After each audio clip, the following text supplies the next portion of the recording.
पीछे हम बातें कर रहे हैं।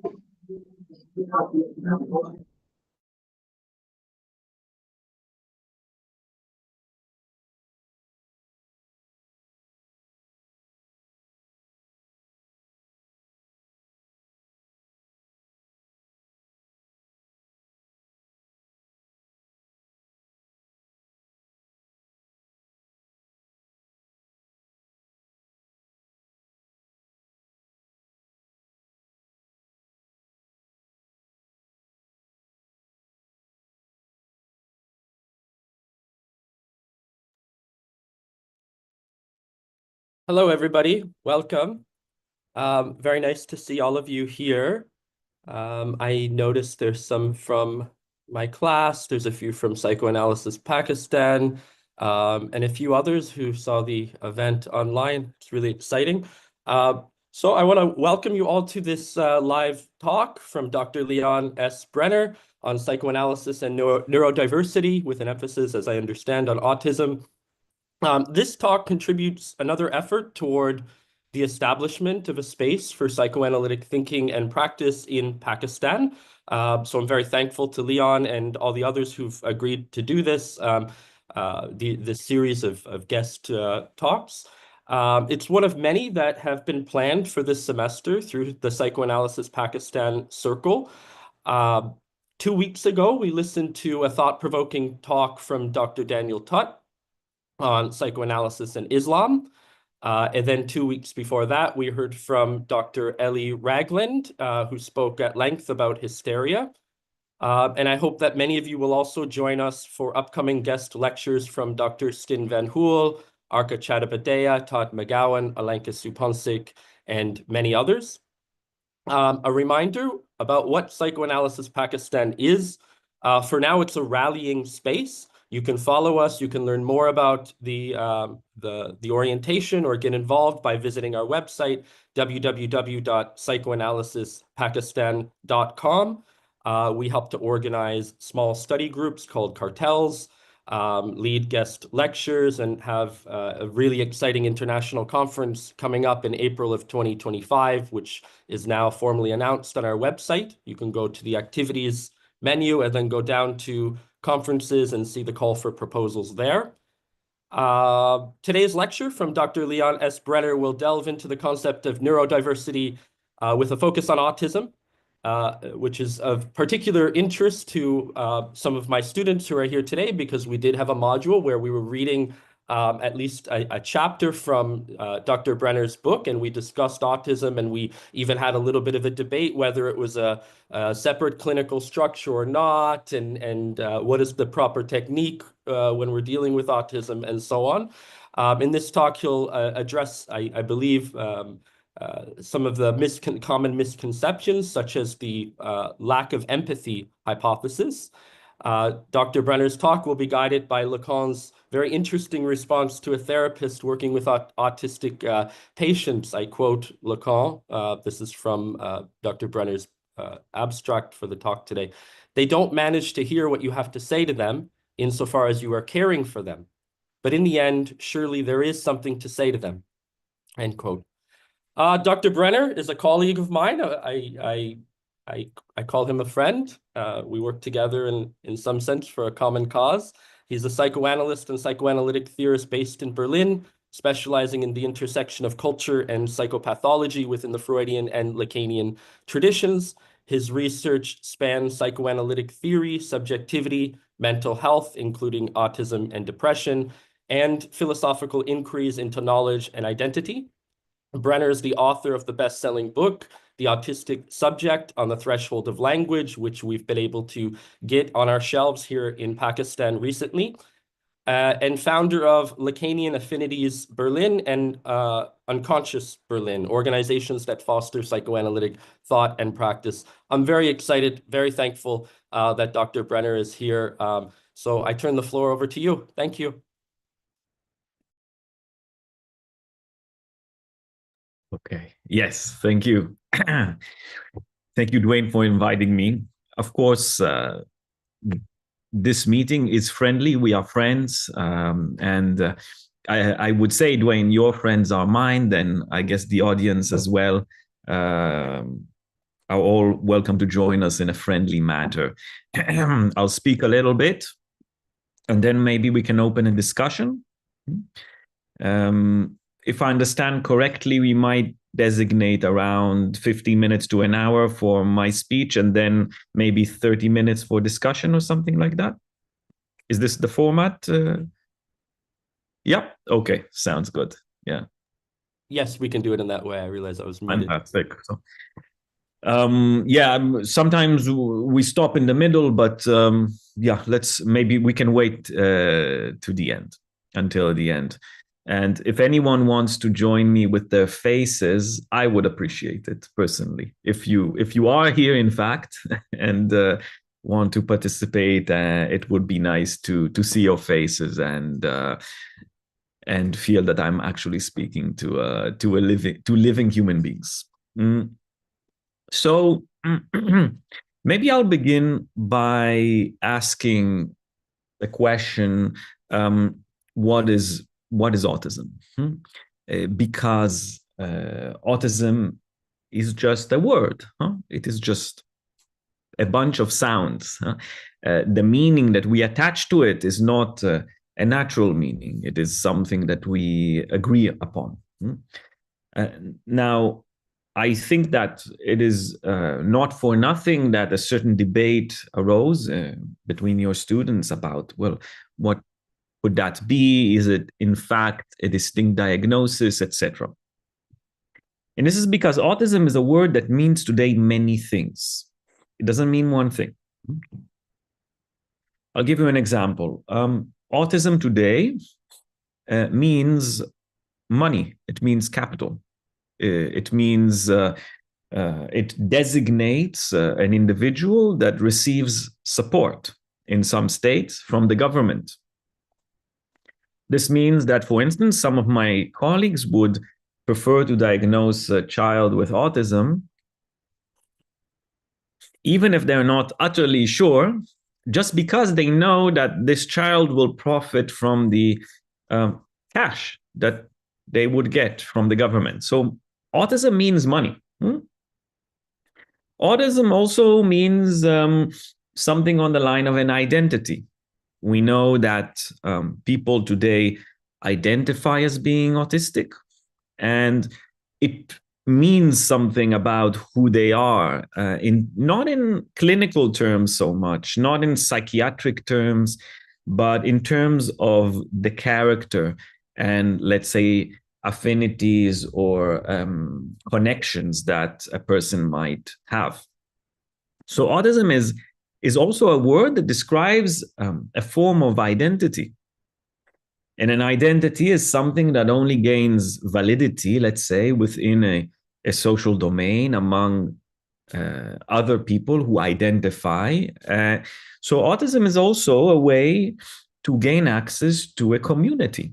It is a word, it is a key word to a community. It gives you keys to enter a community.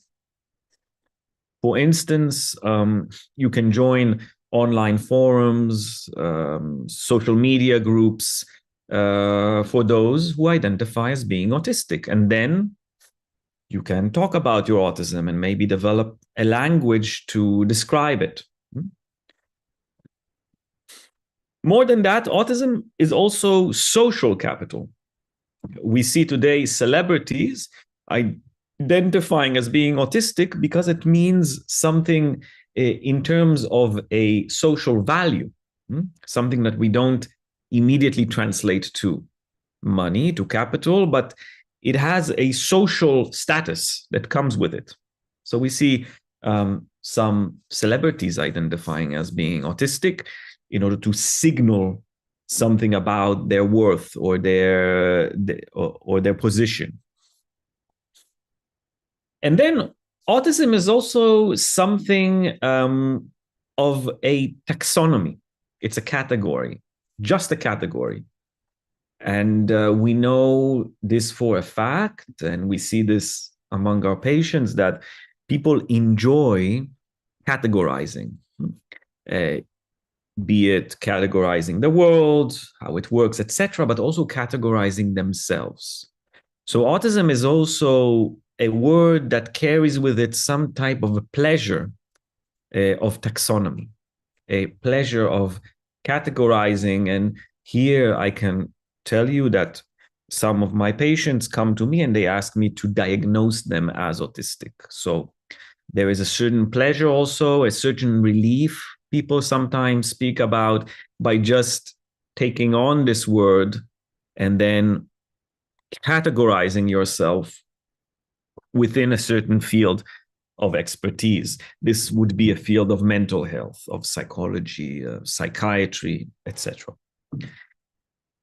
All of these are meanings of the word autism. They're all valid. I in no way argue that autism is not any of these things. It is. It's a fact. But when I speak about autism, I speak about it in a different way. And this is what we'll talk about in this encounter between us. I speak about autism from a psychoanalytic perspective. And by saying that, I mean that I speak about it differently. I speak about it from a different position, and I situate it within my discourse in a different way. For me, autism means one thing. It is a clinical diagnostic category that tells me as a practitioner how to, let's say, engage in therapy with a particular type of person. That's it. So it is not about the person itself. It doesn't describe a characteristic or a quality that I associate with, let's say, the brain of the other person or the soul of the other person. For me, this category only does one thing. It tells me about a particular way to engage in psychoanalysis. So this means that it joins in with several other categories that we have as psychoanalysts that, again, only mean one thing. They tell us about a particular type of treatment, a particular form of clinical engagement, or in psychoanalytic terms, a particular way the analyst positions themselves within the transference so that the analytic process or analytic relationship, if you'd like, would engender an effect, would create an effect that we call an effect of analysis. So autism means this. The other categories that we have in the Lacanian orientation, this is the one I belong to. Again, I do not want to say today that I go against any other orientation. There are many orientations, and anyone can take whatever they would think would best profit their own practice.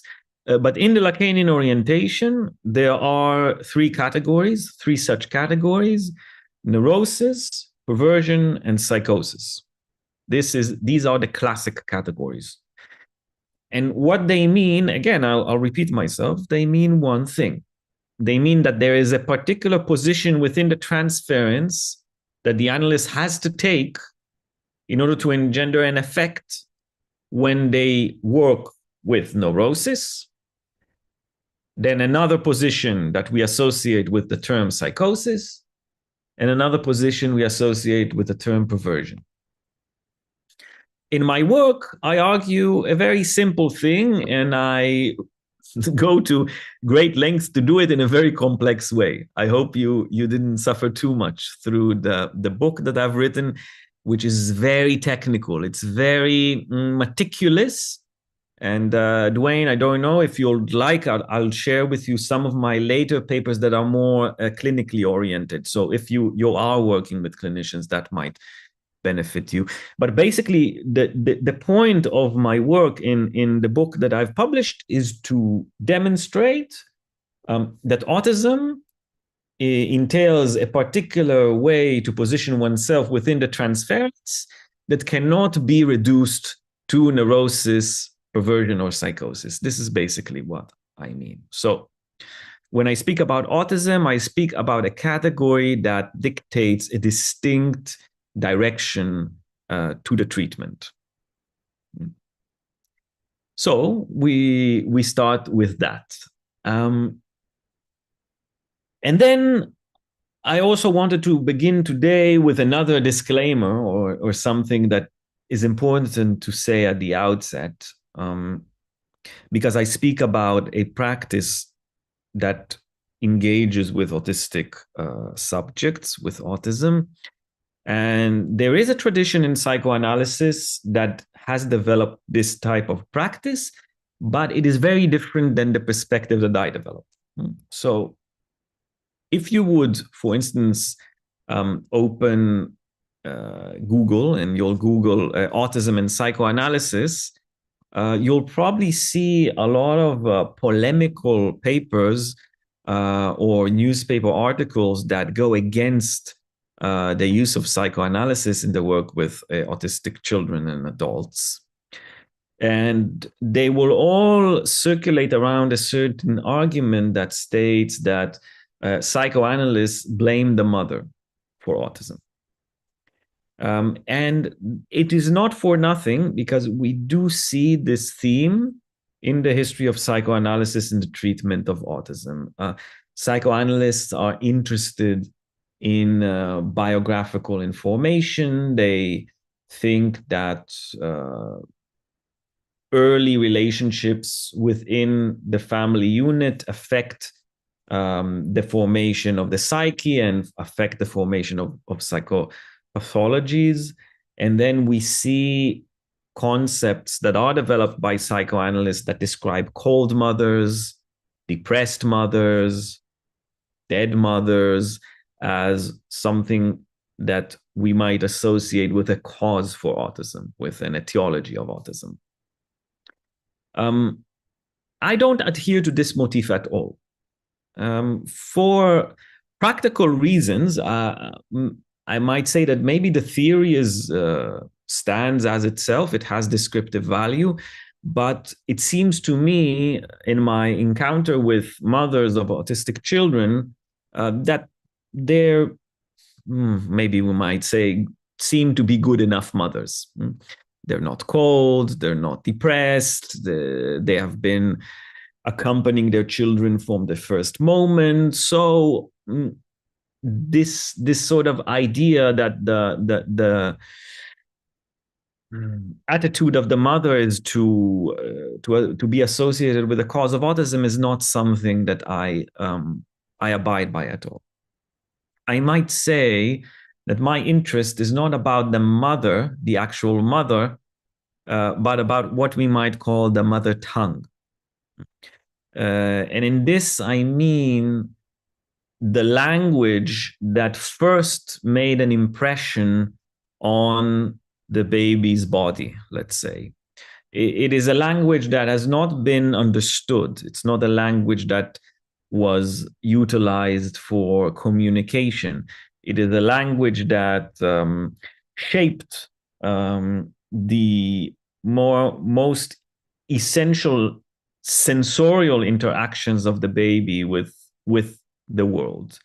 Some psychoanalysts speak about the mother's voice heard within the womb. So this is some type of maybe a poetic way to describe it. But I might say that when I speak about this type of language, I speak about a language that has an impact not so much on our intellectual understanding of the world, but on our most essential relationship with our body. I might speak about it using terms that I'd borrow from from German, if you'll excuse me, just because they will be a little more exact in describing what I want to convey to you today. And I'll begin with some type of a story. Maybe it's a myth, but it is also biologically viable argument that humans are born underdeveloped. This is something that Lacan was very interested in the beginning of his career, in the fact that we are born into an environment that we are utterly unready to become part of. And this is compared to other animals. We can begin with, very simple animals.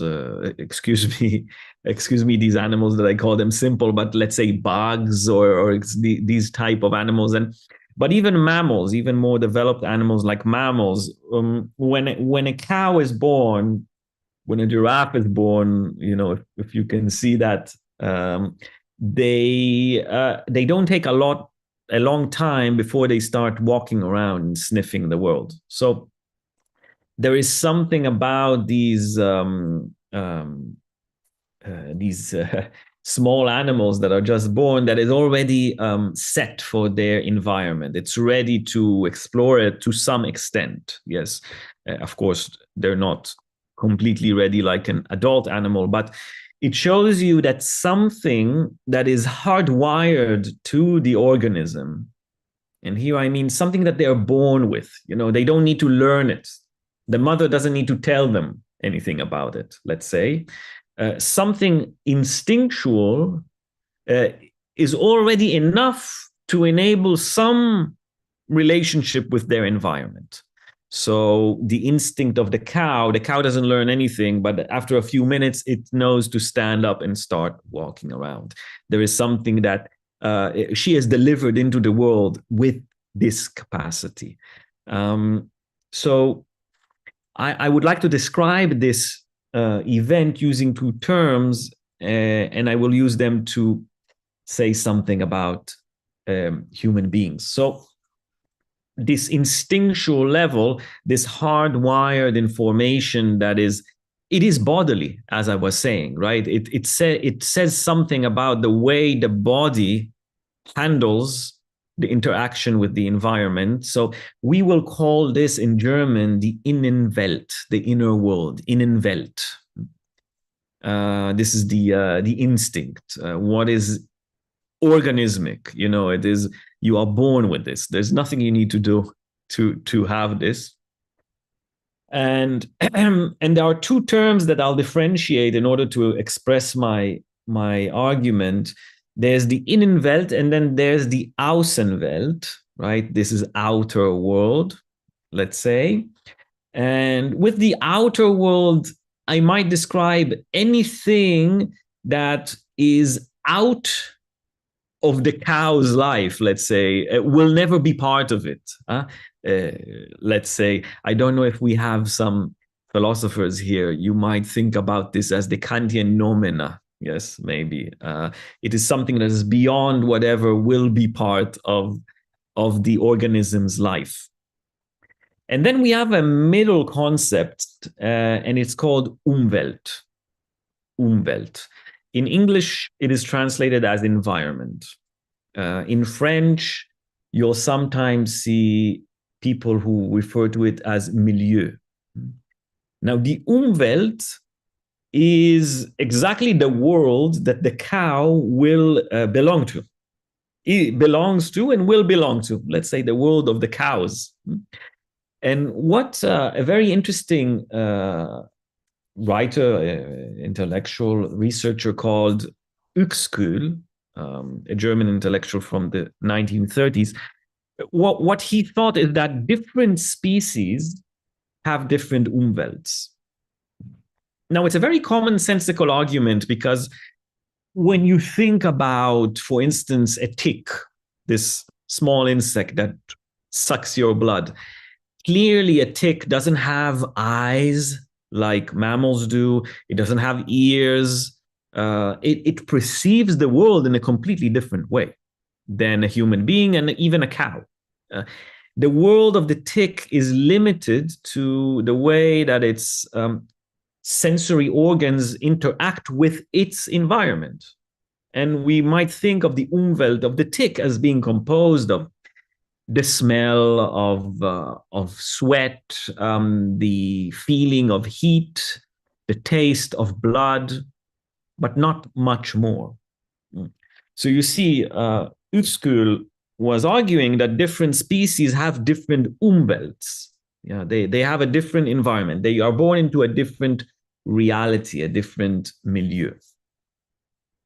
Now, when we speak about wild animals, let's say, those animals that are not domesticated, or we speak about natural animals, animals that are connected to nature, we speak about animals that their Innenwelt and their Umwelt are directly connected. There is a relationship between them. Something about the instinct is ready for the environment. The tick doesn't need to do a lot. It is born and it's ready for its environment. The cow to some extent. This is what we might call a wild animal, an animal that is born and the instinct is enough for it to procreate and survive, let's say, if this is the telos of the animal world. Now, we might say that ticks are somewhat like that, and cows are, well, not exactly, but to some extent. But we must agree that humans are not at all ready for their environment. This is, I think, the point that Lacan is making. He is not making a biological point so much, but he is saying that a baby that is born is completely detached to a most radical extent from what we might call the human world, the Umwelt of human beings.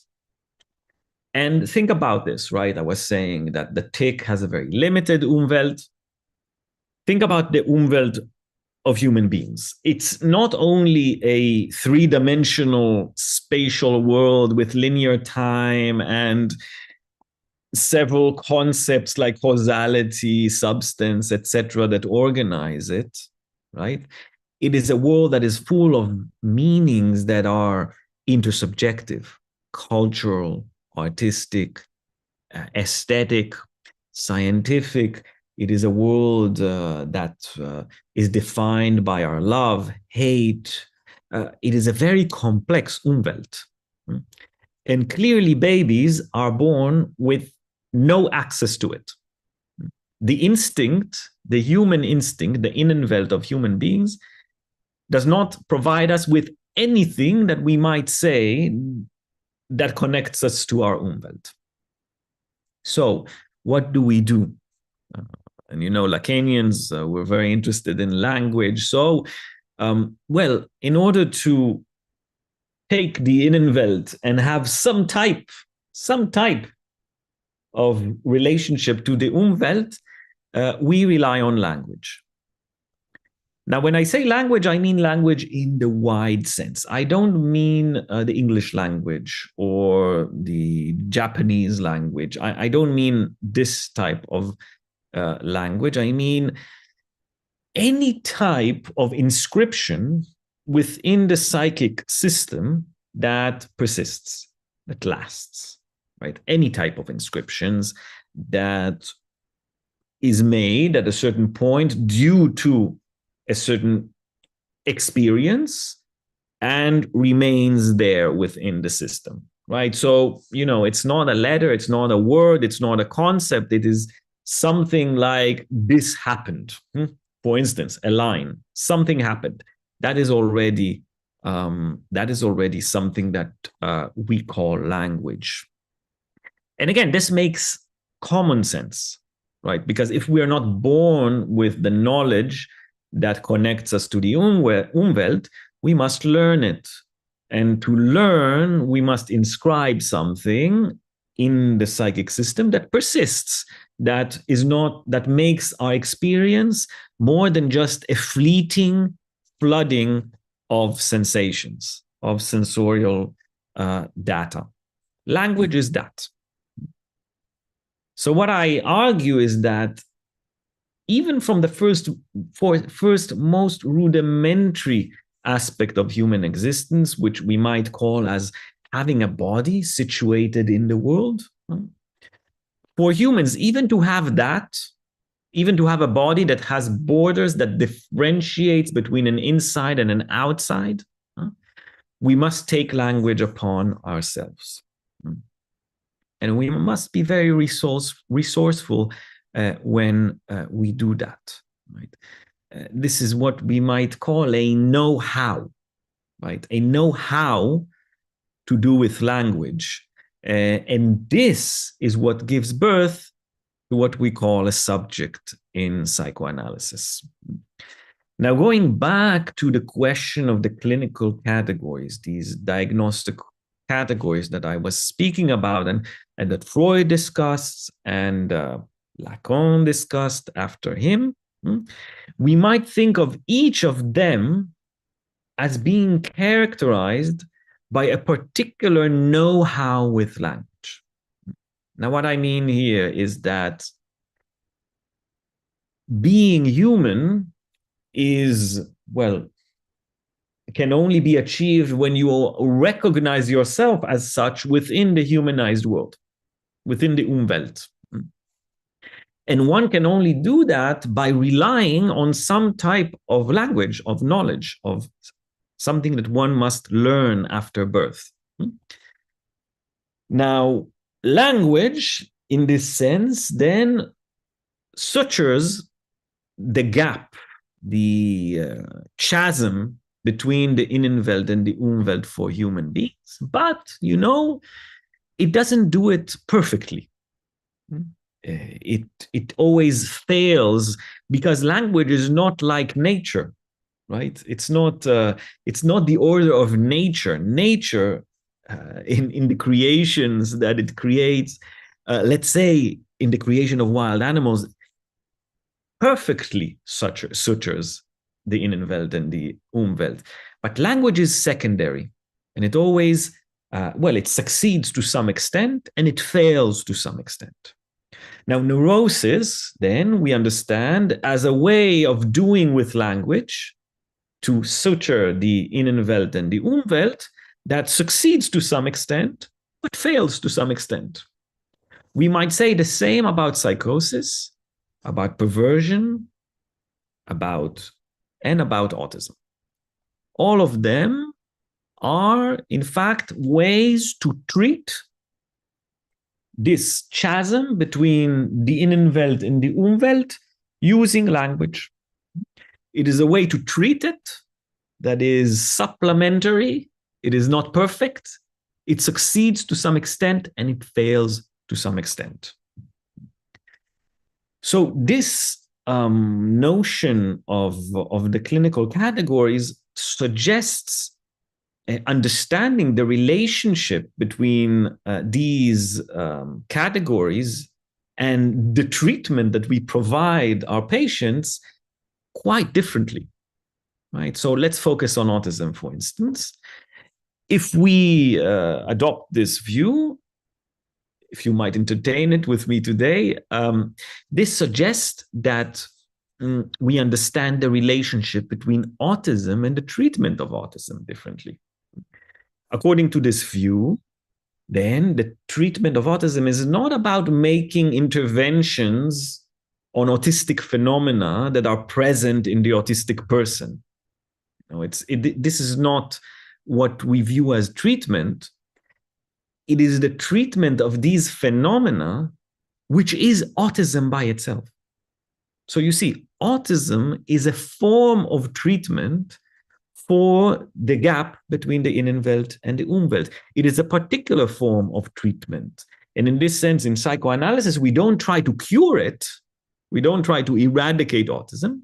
We try to see how we can harness this form of treatment to establish more freedom and more satisfaction in one's life.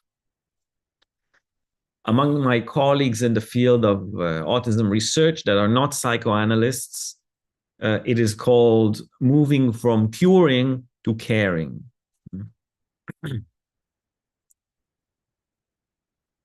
So I want to speak. I have a little more time, so I want to speak with you today about something that many people ask me about, and this is the question of the cause, because people are very interested in the etiology of autism. Where does it come from? Why does it come from?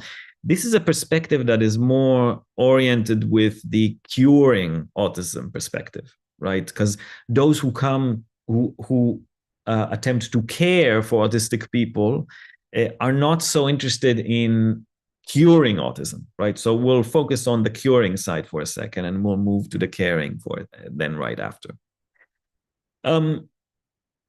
People are working in the field of biology, neuroscience, psychiatry, and they're uncovering some physiological correlates, cognitive correlates, genetic correlates that explain autism, sort of say, oh, this is the cause of autism, this particular genetic alteration. By the way, no one has found one cause that can be described as a cause for autism yet. I am agnostic about this. I'm open to the possibility that maybe they will. Okay. But what I want to stress is that this notion of cause is very different than the notion of cause that we have in psychoanalysis, right? Because in psychoanalysis, we are not interested in anything that we might call a cause that precedes the subject. Because this is the question, right? What is the cause that creates autistic subjects? This is something that these scientists are trying to find out. We are interested in whatever cause that takes place at the moment of subjectification, right? So in this sense, etiology is not important, or even it's an alien concept in psychoanalysis, because we're not interested in etiology in the sense of preventing the onset of autism, but we are interested in understanding the relationship of autism and, well, the cause, let's say, the cause of one's being in the world, because we're interested in helping them becoming autistic in a world of non-autistic people in a meaningful sense, right? So not only in an exclusory sense, not only I am autistic, therefore I am excluded, but to find a place in the world. And it is tough. We have to acknowledge it. Many people valorize autism and psychosis as though it is some type of it's a more, let's say, colorful way of being. Yes, to some extent, but it also comes with a lot of suffering, because this world, this Umwelt, is not so accommodating for autistic people. So becoming autistic in a meaningful way is a very interesting and difficult feat. This is what we do in analysis. We work together to find a way to rely on this how-to with language that we call autism in order to find a place in the Umwelt in a meaningful way, in a way that that really adds a dimension of, I might be a little lyrical here, of color, a dimension that is, we might associate with a horizon, so widening a horizon of existence within the world. So how do we relate to then the question of etiology in a way? Well, we relate to it through the concept of alienation. Alienation is a concept that is used in many places, also in social studies. Karl Marx uses the term. That's very important in his work. alienation is a separation, it's a disruption, it's a fragmentation of what originally belongs together. And for Lacan, one enters language, one allows language to have an impact, to inscribe something in the body. One allows this, and this creates an effect that we might associate with alienation. It is a fissuring effect. It is a traumatic effect. And I'll give you a myth in order to stress my point, so that you might follow me today. And this is the myth of the baby in the womb, as though in the womb all the needs are met. There is no separation between baby and world, between Innenwelt and Umwelt, although we have agreed that this is not the case, but this is a myth. And then we speak about a moment after the baby is born when this type of homeostasis, when this type of wholeness is disturbed, right? Because there must come a moment in a baby's life where its needs are not satisfied, at least not immediately, right? Mothers, fathers, they don't telepathically know when the baby's hungry or when the baby needs changing or when the baby is cold. They don't have a telepathical sense that can allow them to always be there. And babies are quite resourceful in addressing the others that take care of them. What they do is they cry, right? Whenever a non-satisfaction appears in the bodily domain, when there is a lack, we might say, the baby cries. And the cry then, and we speak about a day-old, week-old baby, is not so much a particular message, right? The baby is not really articulating a message like I'm hungry when they're crying. But it is, prior to anything that we might associate with a message, an appeal to a place beyond them. And this is quite miraculous, because the cry appeals to a place beyond them to address what they feel on the inside, to address this unbearable lack, this unbearable tension that the need, the instinctual need leaves on the body when it's unfulfilled. Now, we say in Lacanese or in the Lacanian orientation, here we see an appeal to the big other. We use this O, this big O. Here I speak about, well, first of all, in our myth, because the baby doesn't know what's outside. The baby hasn't really been able to fathom what a parent is. They're only a week old. But the cry addresses something internal to a place that is external. And that outer place, beyond the subject, what is divided from what I can solve by myself. Freud spoke about hallucinations, right? The baby hallucinates sometimes that they suckle on the breast. But when a baby cries, they address something beyond them to answer a devastating sensation that is internal. That beyond we call the big other, and this is one of Lacan's most complex concepts. It refers to radical alterity, to otherness. It is also associated with the function of language in the psyche. It is spoken about as a place beyond the control of consciousness. But today, let's speak about it as a place where all of these units of meaning, prior to their meaning, right? But all of the place where we address when we speak. It is a place that includes all of these units of meaning that determine my relationship with the Umwelt. They determine the human Umwelt. Basically, the Umwelt is built out of these units of meaning.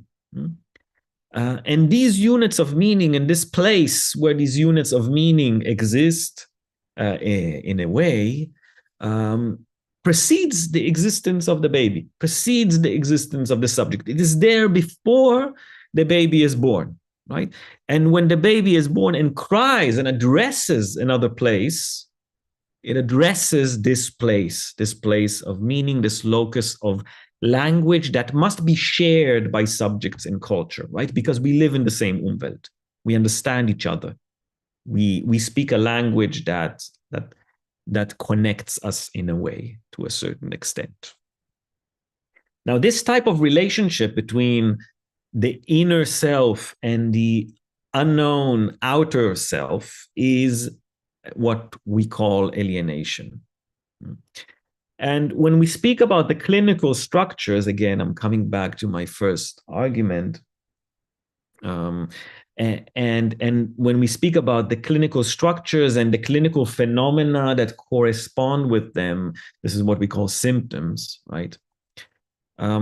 They are determined by a spontaneous reaction to this trauma of alienation, right? So again, I'm saying Freud spoke about repression, right? Repression is a spontaneous reaction that creates neurosis and its corresponding symptoms. So we might say that the reaction that we call the cause of neurosis, and again, this is the question that we're considering, right? The question of the cause of neurosis or the cause of autism. So we might say that the cause of neurosis is repression. Repression is the spontaneous reaction to the trauma of alienation that creates neurosis in the clinical sense that we speak about it. So repression is the cause of neurosis. Now, what is the cause of autism then? I can try and describe it more technically and less, and not resort to using just concepts that might be a bit obscure.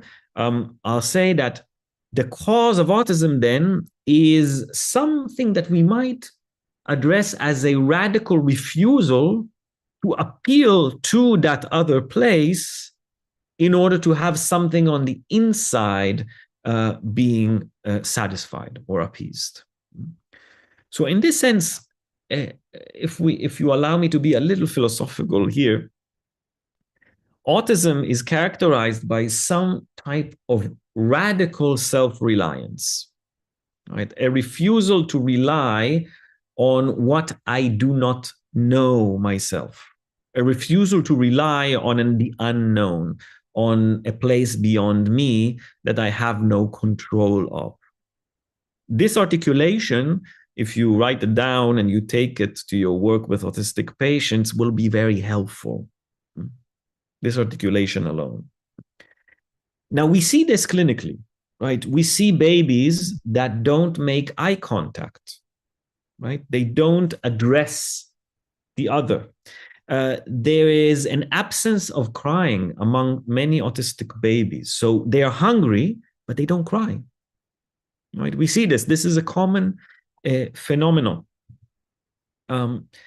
So we might say then, and this is sort of the major argument that I make in the third part of the book that you have access to, is that if we are to articulate this type of refusal in linguistic terms, right? And I told you I'm more interested in this than the refusal of the caretaker here.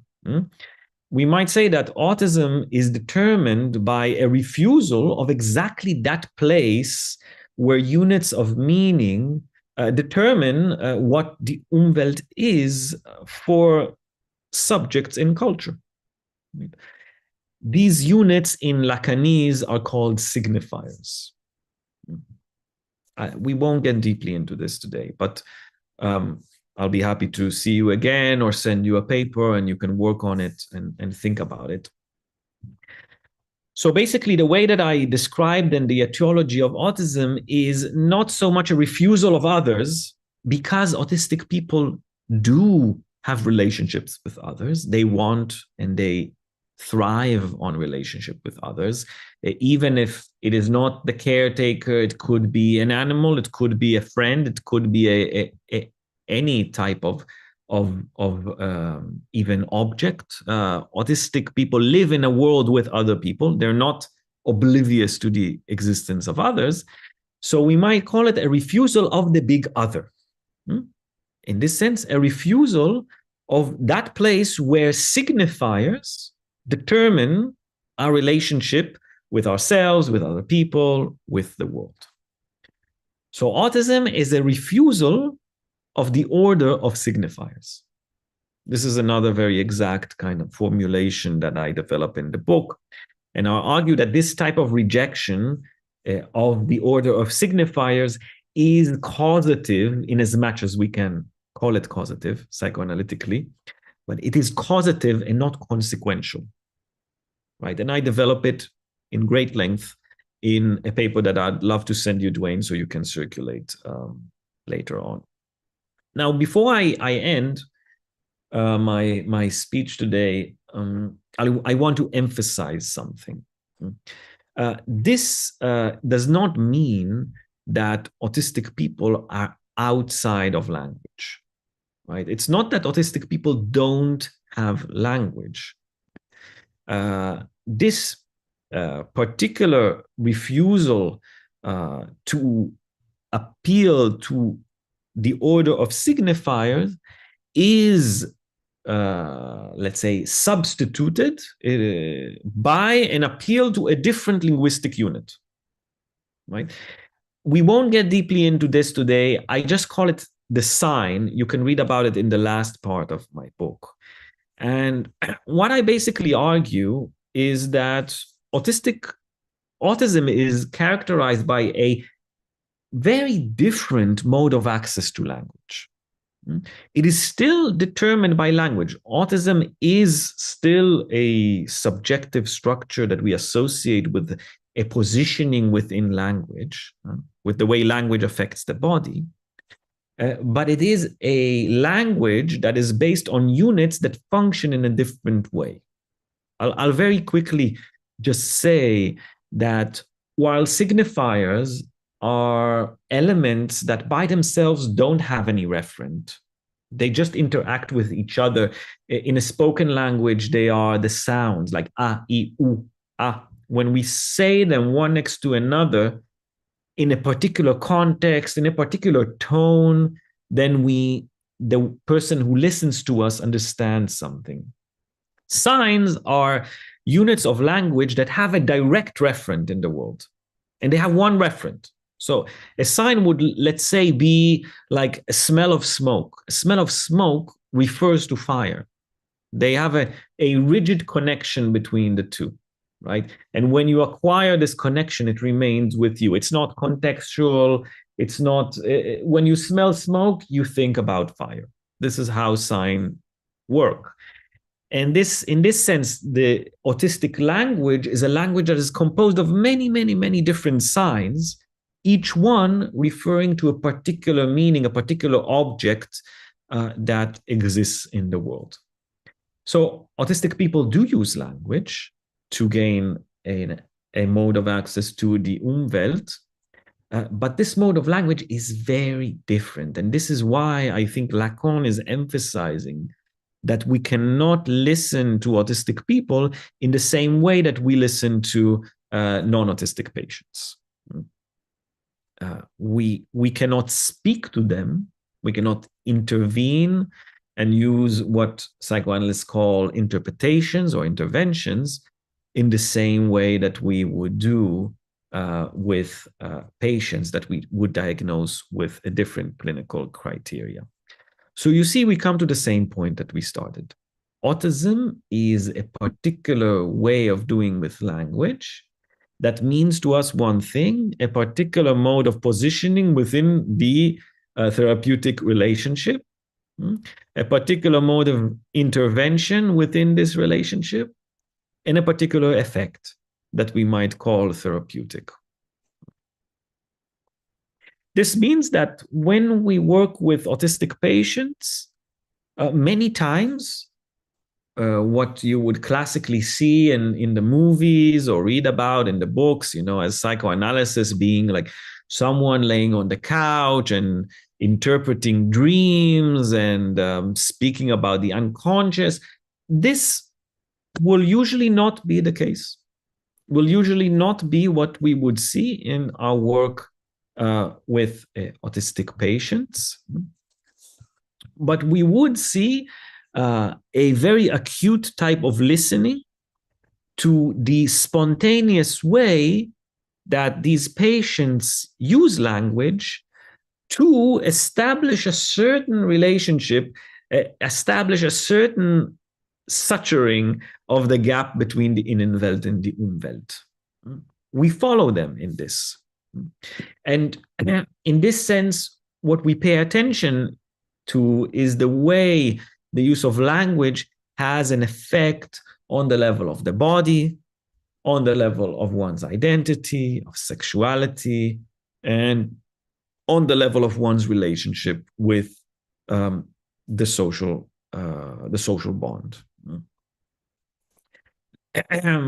Now, when I work on this topic, I develop many concepts, and today it's only an introductory lecture, so we can talk about this aspect, but I can tell you sort of where I took my research in the years that followed the publication of my book. First of all, I take it into a clinical direction, and speaking about the autistic spectrum, which is a spectrum of different, let's say, psychologists call it functionality or used to call it functionality, but I refer to it as an autistic linguistic spectrum. So I try and identify in discourse patterns used by autistic patients different modes that language is used to establish different, let's say, aspects of one's relationship with the world. And I call this the autistic linguistic spectrum. So this is one concept that I develop. I also speak about the concept of the rim. This has more to do with drive theory and the question of the sexual drives and the way they operate on the autistic body. I speak about signs, as we spoke today, and particularly about the way we use signs to intervene in the treatment to create a certain effect that is more than just teaching someone how to speak about something. I speak about the voice, and particularly the way, the unique relationship that autistic people have with their voice, not with language. This is to say that autistic people are very proficient communicators. They are excellent communicators, but they have a certain problematic relationship with their own voice. And then lately I've been developing the concept of the dermic drive. And this is my latest work about the skin and the way skin sensations establish, let's say, more rudimentary structures in the psyche that later we can associate with some phenomena that we attribute to autism. I would have loved to discuss all of these with you today, but we don't have time. So I'll just open the floor to your questions, and yeah, we can talk about whatever you want. I'm very happy to address whatever you'd like to learn. Thank you so much, Leon. I'm sure I'm speaking for everybody in the audience and live. That was you said an introductory lecture, but there's so much here, even beyond the introductory level, for us to think about. So I've got some new. I mean, I've been following your work for quite a while, as you know, and now I've got some new things to chew on again. So thank you for that. We do have a few questions. I have one myself, but I think I'll defer to DR. in the chat. You are allowed to unmute yourself now if you'd like to ask the question yourself, DR. Please do that if you can. I would really appreciate if you could ask the question. I don't just read it, whoever posed it.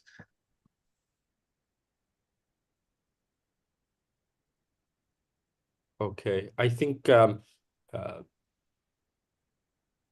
some people are a little hesitant to be recorded live, I think. So in this case, I suppose I'll read it unless DR would like to speak.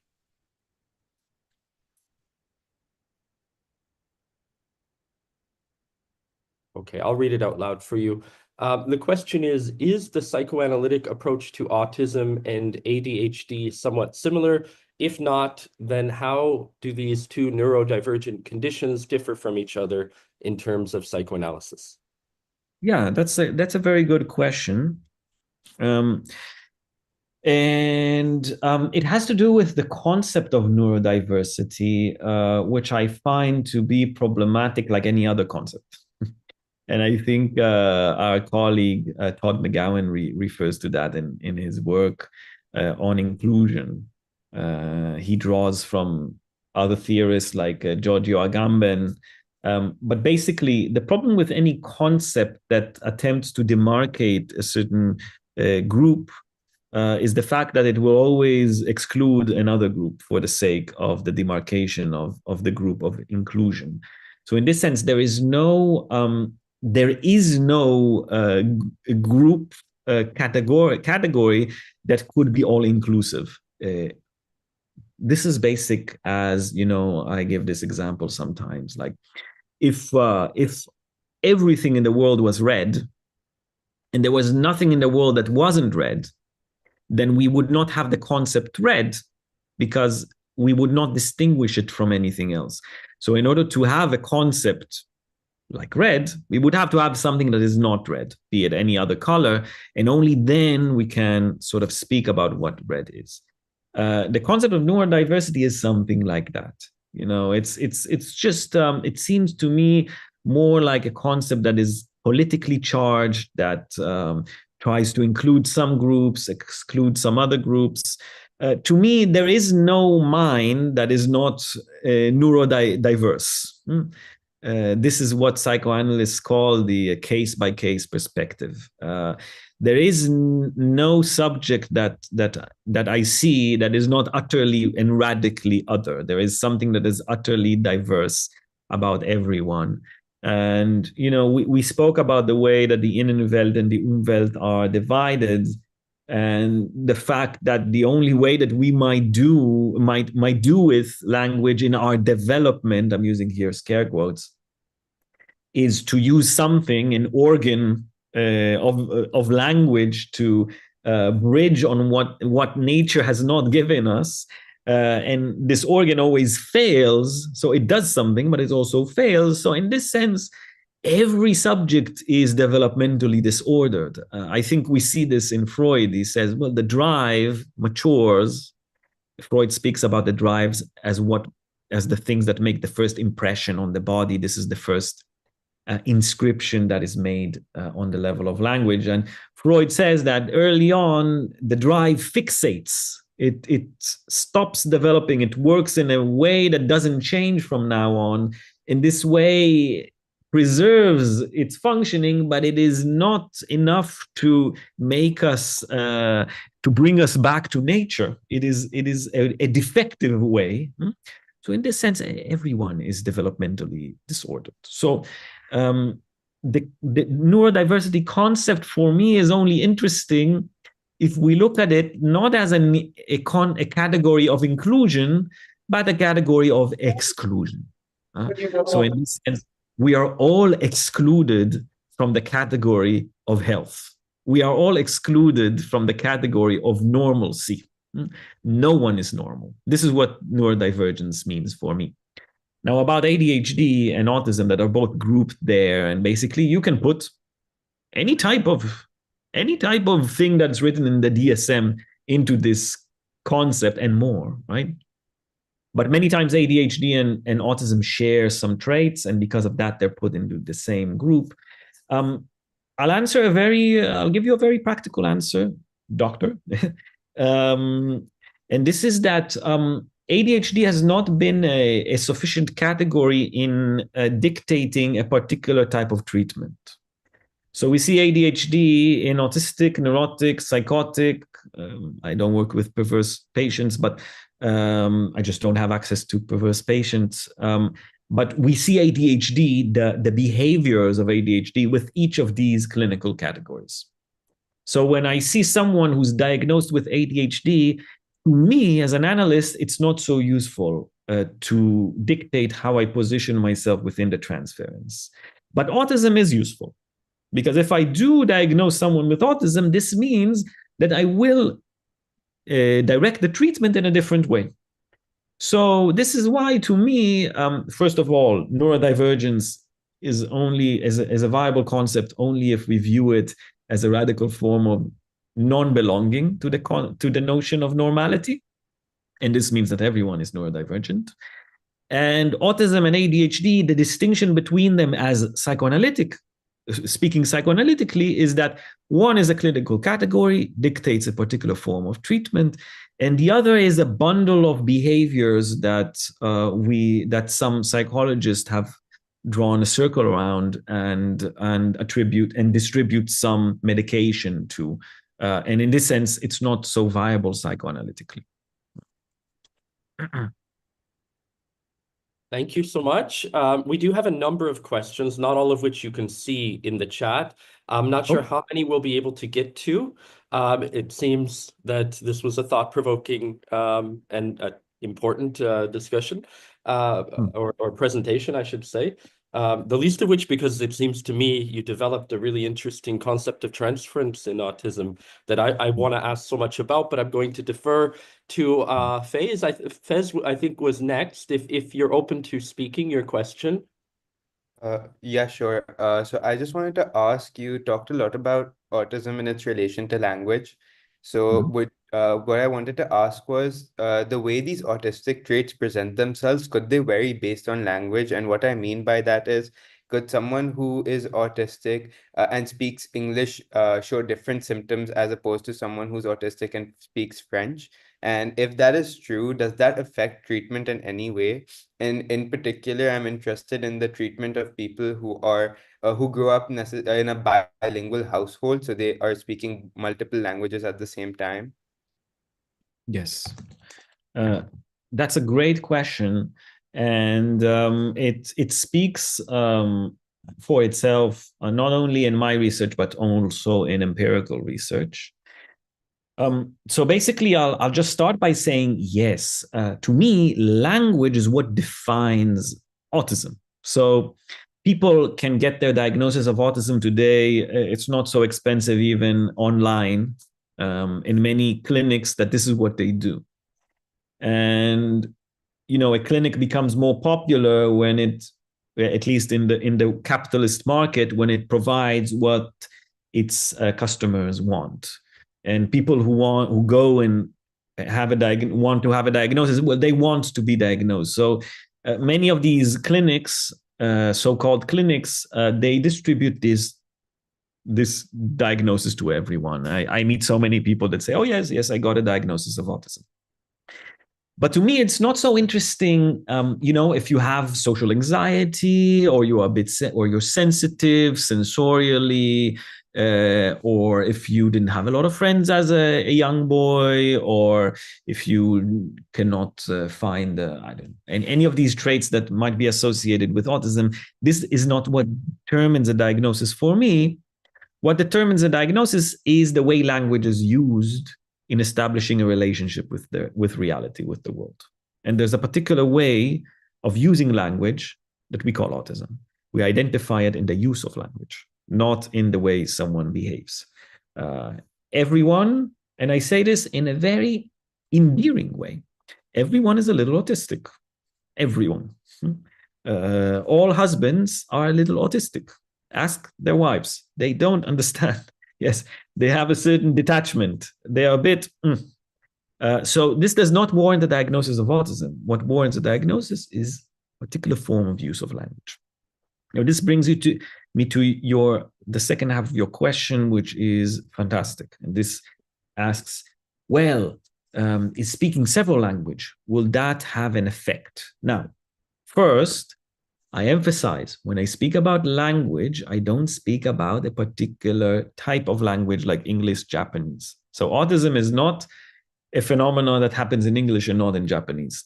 It is the way language is used more initially, right? To create more rudimentary distinctions in the mind or in our relationship with reality. But your question is actually interesting because we do see that many autistic people who learn a second language and speak with it do much better with it. So that's interesting. We see this in empirical research. And here again, psychoanalysis, Lacan's psychoanalysis does provide us with some with something to use to explain this. Because I was saying, the language that the autistic forsakes is what I call the mother tongue, in the sense of the language, the first language that made an impression on the body, with its tonalities, with its colors, with the way it feels. And this is something that many autistic people reject, exactly this dimension that is more dynamic, energetic, affective in a language. And what we see then, that autistic people that don't speak the language that did make this mark on their body at an early age have an easier time speaking. We call this speaking in proxy in the Lacanian orientation. And one doesn't have to speak a different language, although it's helpful. We see many autistic people also use a monotonic voice, for instance, a voice that lacks affect. Or they take a doll with them, and when they speak, they imagine that it is in fact the doll that is speaking, not themselves. So you see, we see here a certain distance from the mother tongue, from the tongue that sort of is more libidinal, it's more affective. And one of the ways to take this distance is to pick up a second language or a third language. Donna Williams, who wrote many books about autism, exactly did this. She studied German, by the way.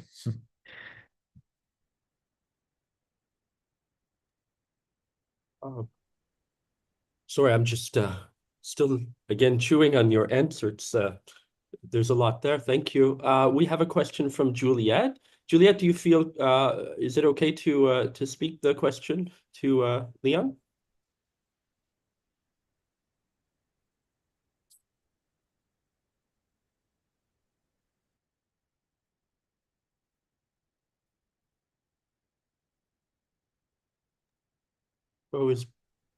Oh, yes. Here we go.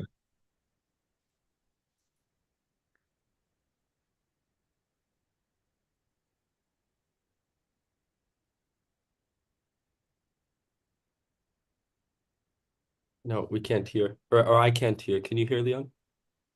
No, but I don't know if Juliet is speaking. Is she saying something? Yeah. She is speaking, but yes, sadly we cannot hear her.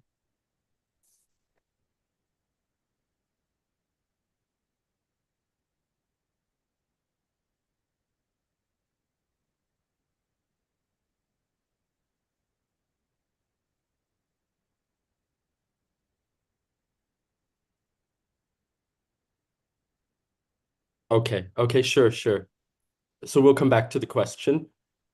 Mm-hmm. She's just going to try and fix her microphone, I think she wrote. We have, who is the next question? There's so many questions here. I've lost track now. Was it Navira? I think. No, Alina. Alina has the next question. Yeah. Do you want to speak your question? Are you comfortable with that, Alina? Okay. Let's see if we can find it. Alina said, autism and OCD often overlap. Someone with autism is also likely to have OCD. What are your thoughts on the connection between autism and OCD from the psychoanalytic point of view? Yes.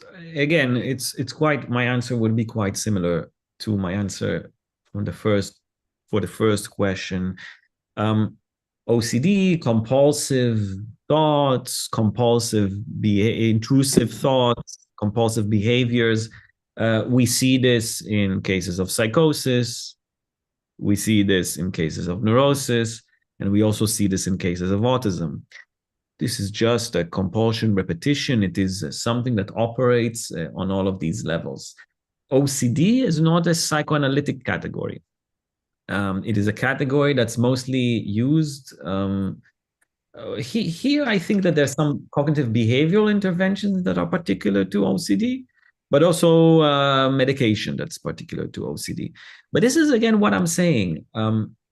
They mean something in a different discourse. Yeah, OCD is something spoken by psychiatrists or psychologists, and it means something for them. I'm not going against this, but I'm just saying that psychoanalytically, the fact that one has intrusive thoughts and compulsive behaviors does not warrant a diagnosis. It does not help me in knowing how to direct the treatment.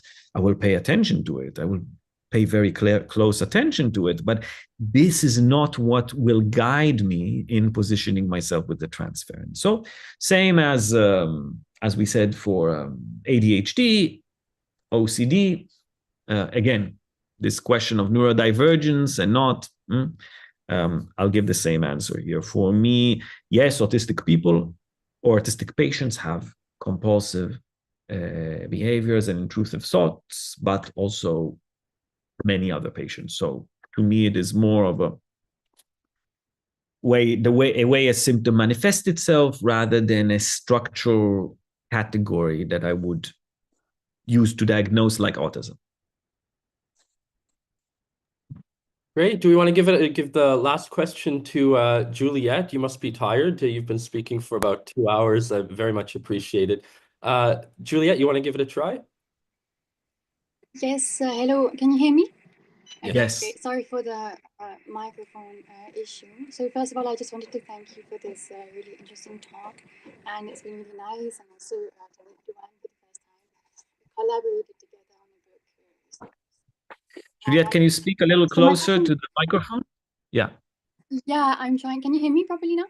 Yes. Yes. So my question was, what if the patient is not aware that they may be autistic because they do not come from a culture that either has a concept of autism or an inclusive concept of autism beyond stereotypical gendered representations for it. And as a result of it, they are not able to reattach their sense of self with a framework that feels non-alienating. And so in this scenario, what approach should the analyst take and what would his ethical obligations be? So for someone Juliet, I don't really hear what you're saying. You were saying, can you repeat the question? And maybe speak a little louder.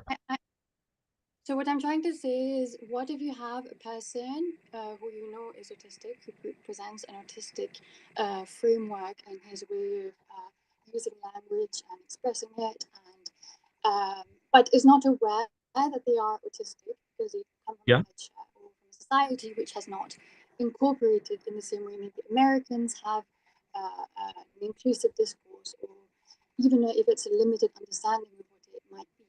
So I'm just asking about the role of the psychoanalyst in this situation, how they would frame this, and if there's an ethical imperative for him to stir his approach in a way that accommodates him, but also communicates to him that they might. Yes. Okay. So, we do have. It's absolutely popular today in let's say in the US to get an autism diagnosis, and we see like an explosion of diagnoses of that.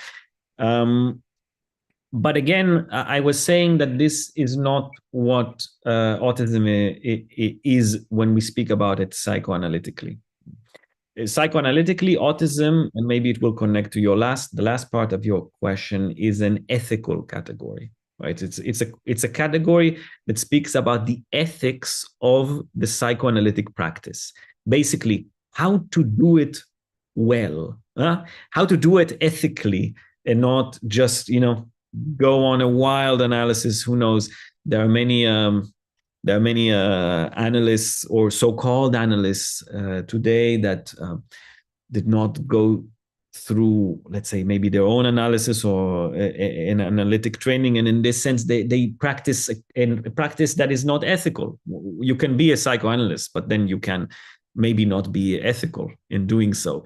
And being ethical is knowing how to position yourself within the transference in a way that will engender an effect and not a devastating effects. It's important because the way you let's say engage with a patient who is neurotic is not the same as you would be with a psychotic patient, because this might be catastrophic. If someone is paranoid, psychotic, and you start interpreting their unconscious as though you know something that they don't, it might trigger a paranoia. It might trigger an attack, a psychotic break. I would do it with a neurotic patient, on the other hand. I would say something a bit unclear or oracular that will guide them, direct them to try and find more based on the idea that I know something there. But in any of these cases, in all of these cases, the patient does not receive a diagnosis. So it is invisible from the perspective of the patient. It is not that one sort of sits and then I say, oh yeah, I diagnose you as neurotic and now we can start. One does not engage with this question at all. It is my question because it means only one thing for me. It doesn't mean a thing about the person when they go home, right? When they go home, they might not be autistic in the same sense that I speak about it, because it only has meaning within the therapeutic relationship. It's not what is spoken about autism everywhere in the world, right? So they might not know or identify that they're autistic, but when they come and see me, I will situate myself in the transference in a way that I associate with the treatment of autism.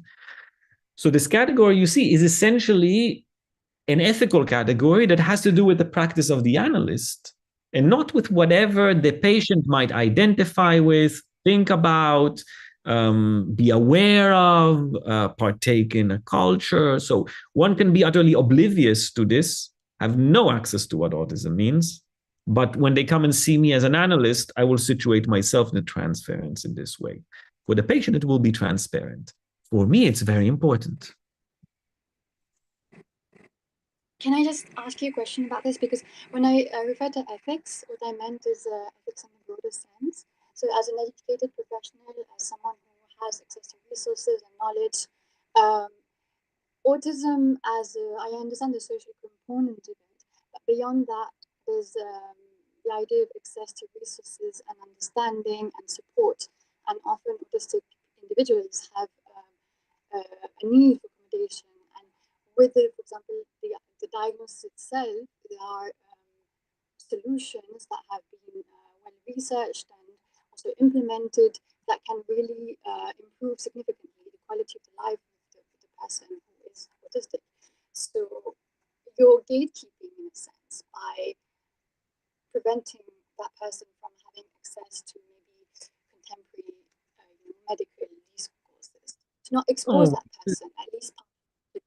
It is not my business. I mean, if someone can get money from the government, go ahead and do it. It's something I think is positive. And if someone can go and get a therapy from other means, yeah, why not? I would say that even when working with psychotic or autistic people, it is beneficial that they have more than one support circle. Let's say that they don't only rely on the analysis, that they also have other circles that where they do different things and engage with these questions in a different way. And for that, they will have to get another type of diagnosis. It will just be a different type of work. So I'm not saying here that psychoanalysis is the only thing one should do, is the only way to engage with the suffering of these patients. But I am saying that there are effects that will only happen within psychoanalysis and will not happen in different domains. This is basically what I'm saying. And in order for this effect to come into being, we will have to diagnose one in a particular way and situate ourselves within the transference in a particular way. And we reach our time at the most productive part, in some sense, a part where there's a really fruitful discussion. By the way, the three of us who are on the screen all contributed to that negativity in psychoanalysis book, and so it's quite interesting that that we are the three on camera. So perhaps this discussion that's just been opened up, which is really quite fruitful, I think, could continue in other avenues, either by email, or I presume you have each other's email or whatever else. We also have a number of other questions that we were not able to get to in the chat, but I will compile those, and if those who asked them would like me to send them off to Leon, would you be kind enough to receive those? Good enough, kind enough. Yes, a kind enough analyst, let's say. Thank you so much. So thank you so much, Leon, for the wonderful presentation and discussion. I look forward to future interactions with you. Yes, me too, Dwayne. Me too.